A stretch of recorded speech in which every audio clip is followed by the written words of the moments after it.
Hello everybody and welcome back to Work Right Planner. My name is Erica and here we talk about all things planning and budgeting while documenting my journey to pay off 6 figures worth of debt.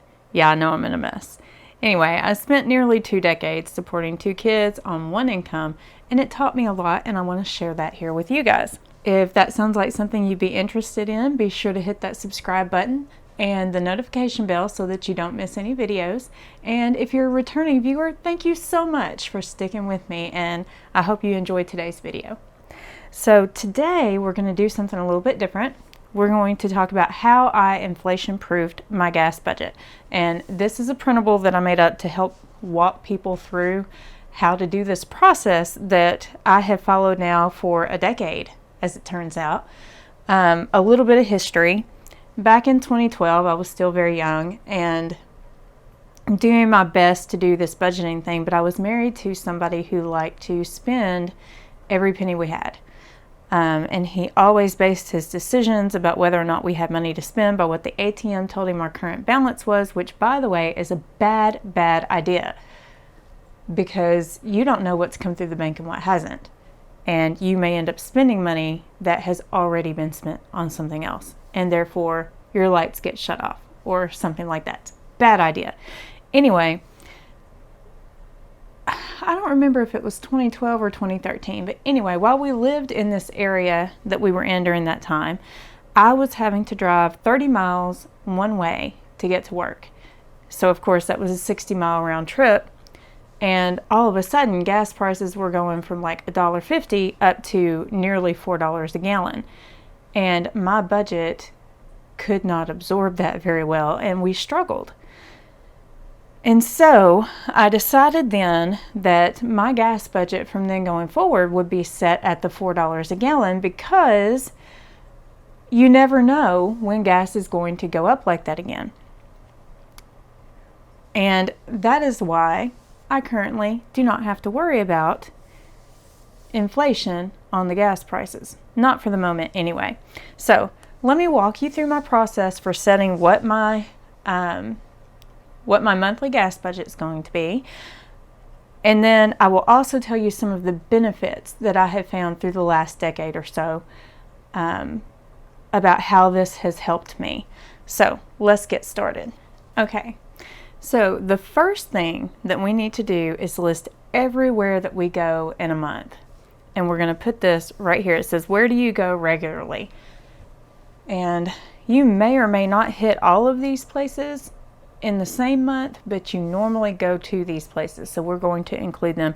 I've already got work and grocery store on here. If you're somebody who doesn't go work out of the home, you can just scratch that off and put something else there. I just thought it would be helpful to have examples. So work and grocery store are already there. I'm going to go ahead and fill in mine.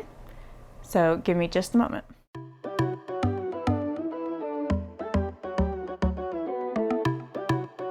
Okay, so work, grocery store, my second job, my mom's house, going to visit Eric's mom, the doctor, pharmacy, going to visit Eric's dad is something that we'd like to do. We don't always get to do, but it is a little further from home, so I want to make sure to include that. And then, of course, my best friend's house. So what we want to do is pull up Google Maps. I'm not going to walk you through this because it would give you my personal address, and I'm just not all about that life. But you can pull up MapQuest or Google Maps, something like that, and put in your home address and your work address and get the miles per round trip. So a lot of times it'll give you the one direction mileage and just multiply that by 2.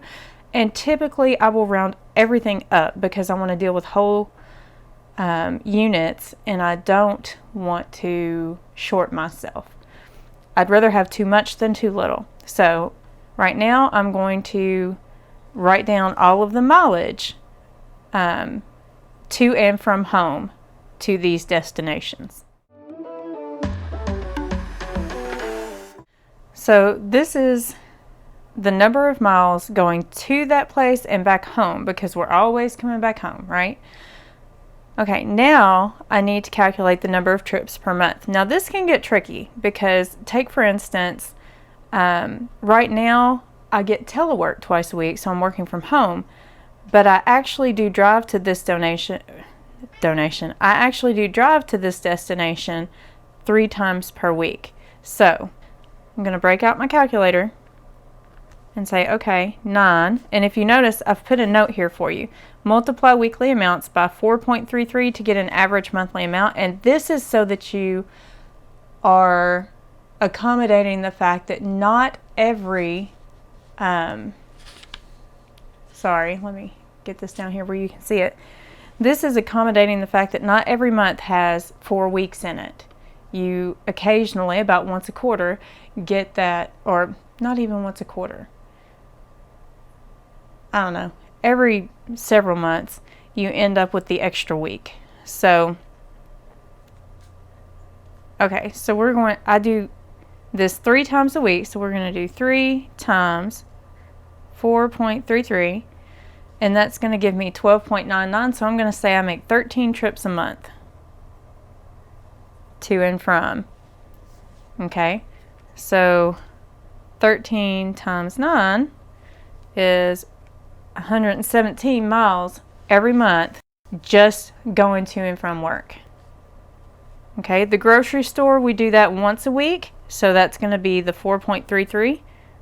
And that one I actually am going to leave it as the 0.33, but I'll round up the monthly miles. So I've got 18 times 4.33. So I'm going to make that 78 miles. And I'm just going to continue this down.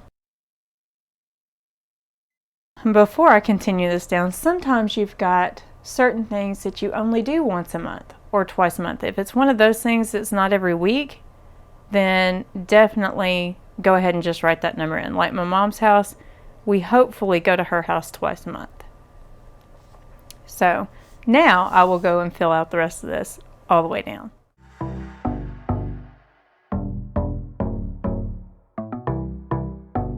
Okay, now I'm going to add all of this up to give me my estimated monthly mileage that I'm driving. So that comes out to be 514 miles every month. Okay, so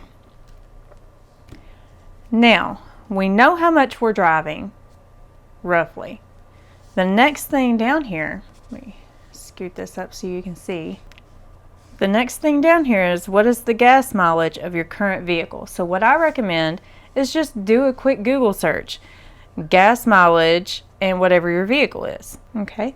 And Google says that my gas mileage is between 22 and 32. So I will just take those, the city and the highway. So what I normally do is I take the 22 and the 32 and add those together and divide by 2 to get the average gas mileage. So we're going to say that the current gas mileage is 27 miles per gallon, and the highest gas price that I have witnessed was just under $4, so I always base mine on $4 a gallon. And this next one says, what is the price of 1 tank of gas for your car? So whenever I currently put gas in my car, it is about $40, so I'm going to say $40. That's what shows up on the pump right now. Okay, so now we're going to go down here and we're going to plug these numbers in down here on the bottom. So my estimated monthly miles are 514. The current vehicle miles per gallon is 27. Okay, so that says 514 divided by 27. That's going to give me 19 gallons of gas. So my estimated gallons per month is 19 gallons. Times the highest price, which is up here, it's the $4. So 19 times 4 is 76. So just covering the basics, we're going to spend $76 in gas, roughly. And that's with no extra traveling at all. So no, I forgot something and had to make an extra trip to the store, anything like that. That's just what we expect to have to drive. So If I go down here and I put the $76 in as my monthly gas price and I add the 1 full tank of gas, so I do $40. 76 plus 40 is 116. So in order to cover everything, sorry, I lost an eyelash. In order to cover everything, I should budget $116 every month for gas. Now, this ends up actually more than covering what I'm going to end up needing typically during the month, as long as I don't have a whole lot of extra driving going on. Okay, so some of the benefits to doing your gas budget this way are that I never reduce it below this amount. So even when gas goes up, I've got the money to cover wherever I need to go on a routine basis. You know, I don't have to worry about my budget not being large enough to accommodate $4 a gallon, because I've got it based off of $4 a gallon and an extra tank of gas. If you wanted to make sure that the extra tank of gas was even the $4 a gallon, then, you know, you just find out what size tank you have, multiply it by that many gallons, and that's what you'd put here.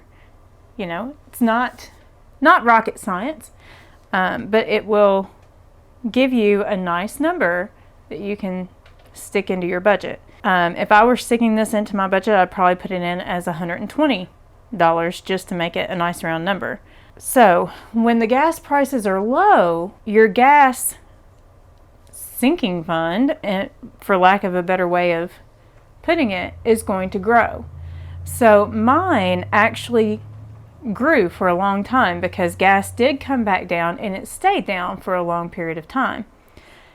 And so month after month I had extra money in this gas fund, and what I ended up doing was leaving it there so that if I decided to take a trip, or if my son had to go see a specialist that was 3 hours away, I wasn't scrambling to come up with gas money to pay for that trip. I just pulled it out of the excess that was already in there. It's one less thing to worry about when you go to budget a vacation, because the gas money is already there. So that is how I do things. And the beauty of it is, I don't stress the gas prices anymore unless I see it hit like $3.80, $3.90 a gallon.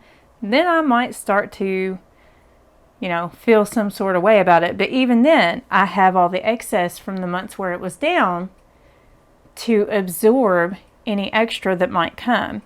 And then if it ever hits above $4, I will again adjust my budget so that it meets the highest gas price I've ever seen. And that way I know I'm covered, because, you know, I'm 40 years old and I've just seen that this can happen, and it can happen in an instant, and you don't even know that it's coming and don't have any way to prepare for it. And at the time, my income was not very good. And like I said, I was married to somebody who liked to spend more money than we had, so it was even worse.